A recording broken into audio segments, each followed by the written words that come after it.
Mostly sunny and very cool on Wednesday. Good Tuesday night, East Tennessee. David Aldrich, Captain Accurate here from the Captain Accurate Weather Command Center. Well, we hit 59 degrees today. I was expecting 60, but 59, come on. That's the coolest day, at least the coolest afternoon, since April the 5th, 2024. So that's what, 193 days ago? Nearly 6.5 months since we've been this cool? You got to go back to early April? Come on. And it was even cooler in Oak Ridge, 56. They're a high of only 50 in Oneida, and it was 52 in Crossville this afternoon. So a very cold day relative to the norm, because the normal high is, in fact, into the lower 70s. In fact, we were 13, count them up, 13 degrees below average for the high. Started the morning off at 39 degrees, and now we have a sunset at 7 p.m. Oh, man, days are getting shorter. It's getting colder. What's going on? We're going to explore that. But we did start the morning off at 39 degrees. I was anticipating a low of 42, and we started off at 39, so it was cold. And even some areas like Oneida, 34, there could have been some frost even for this morning, but I think it's even colder tonight. And I think it's even colder still Wednesday night, Thursday morning. So be prepared to maybe throw on an extra log on the fire. Oh, I see what you did there. Virtual fireplace. Well done. Well played. It's only October 15th and you're already pulling out the virtual fireplace. I got to do what I can to maybe warm up your spirits. By the way, you know winter's coming up too. And I do want to point this out because I'm going to be posting my winter weather outlook on my premium side, on the Facebook side. If you're on Facebook, would love to have you join us. It's only $4.99 a month. That's a steal. That's like the price of a cup of coffee. That's not a day or a week. That's for the whole month. And you get oodles of extra weather information, including my detailed winter weather outlook, which will be coming out in a matter of days. I hope you'll join us. Just hit the subscribe button at the top of this Facebook page. By the way, tracking some clouds. We've got a lot of those in place. Some of us have had some drizzle. Some of us have had a few passing rain showers.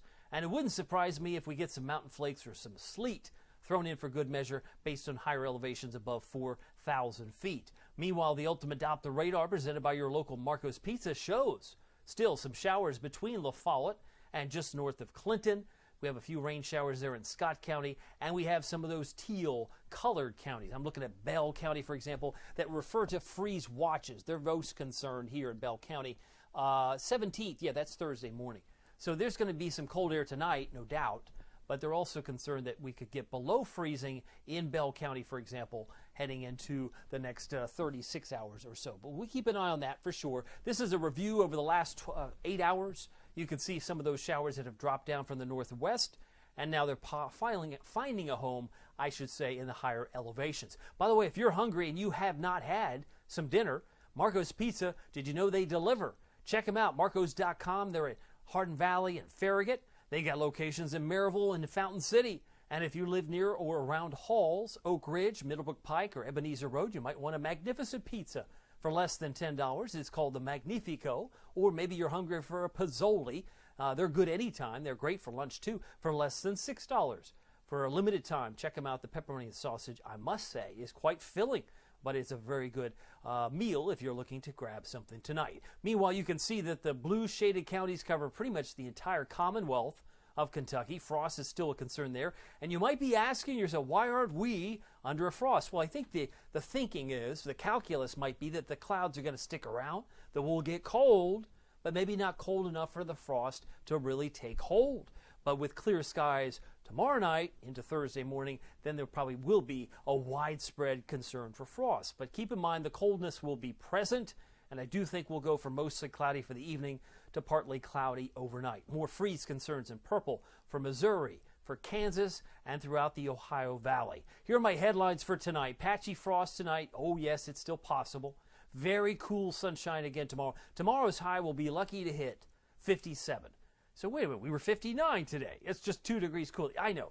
But with enough sunshine, perhaps it doesn't feel as bad. You know, when it's cloudy, it feels raw. And that's kind of the way it felt today. Today felt like some soup day, or maybe the throw on the log on the fire evening, that type of thing. But with enough sunshine, mostly sunny tomorrow, I think you'll find it is tolerable. Sunny will be the name of the game right through this upcoming weekend, heading into the Vols football game. Speaking of which, the Alabama game is this Saturday. and it's a 3:30 start.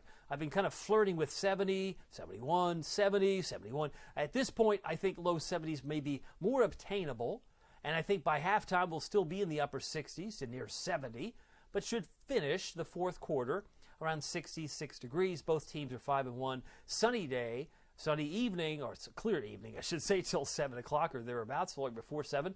And the variable winds out of the northeast just generally 0 to 5 miles per hour. Interesting to note how the Hurricane Center has now dropped their 60% chance to 50, and they had a 30% chance. Now it's a 20.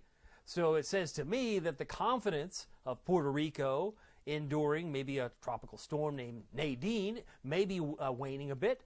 But either way, I think it's a heavy rain maker. I mean, whether it gets a name or not, Puerto Rico and some of those islands will certainly want to watch this potential rainmaker. Nadine is the next name on the list because we've already crossed off Milton. And, of course, we know about Helene for us and for our western North Carolina neighbors. But it would be Oscar, Patty, and Raphael, the next three names after Nadine, if we continue on this path. Futurecast shows the rain and maybe wet flakes in the higher hills above 4,000 feet fading away. So you wake up tomorrow morning and there's nothing to see.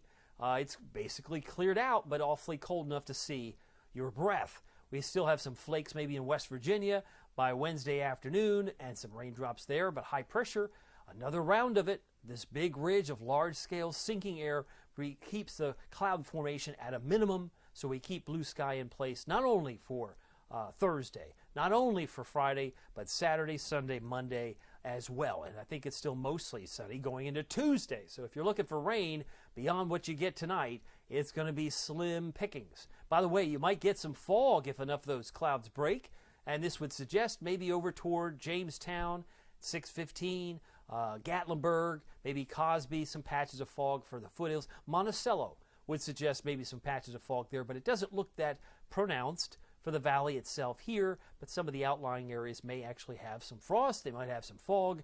Might be a twofer first thing tomorrow morning. Clouds and spotty rain, frosty, cold conditions in some cases, patches of frost, but I do think it's going to be even colder tomorrow night and into Thursday. So 35 is where I put us. 33, though, for Oak Ridge. Should be below freezing for our friends in Crossville, and also below freezing for Oneida, Scott County, and 31 Bell County, Middlesboro. 37 for a low temperature tonight in Tellico Plains, so it is a cold night still all the same. 57 my expectation tomorrow, mostly sunny, a very cool day.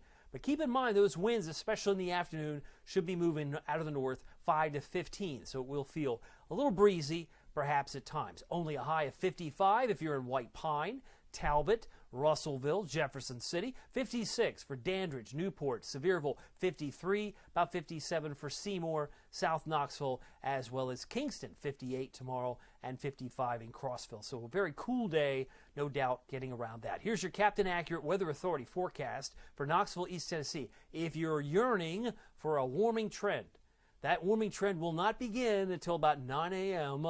on Thursday morning, because Thursday morning is the bottom of the barrel, down to 33. Then we're going to skyrocket to the lower 70s, yay, by Saturday, just in time for the ball game. And then mid-70s, more like room temperature maybe, Sunday, Monday, Tuesday in the afternoons after starting off in the lower to mid-40s. Hopefully that gives you some perspective of where we're headed in the coming days. By the way, you can keep track of it all using the Captain Accurate Weather app with Pete Michaels Traffic, the best traffic reporter in town, hands down. Flies around in airplanes, been doing it since the 1970s, y'all. He knows what he's doing, and he does give you those up-to-date reports on the app. All you have to do is search the two words, Captain Accurate, and it will appear, and it's very convenient because you don't have to wait for the radio station to play his latest traffic report. You just hit the square rectangle, really, on the app, and it plays automatically. So you gotta love that. Well, my name is David Aldrich. Some people call me Captain Accurate. It's not easy being accurate, so weather doesn't surprise you. We'll see you here next time. Take care.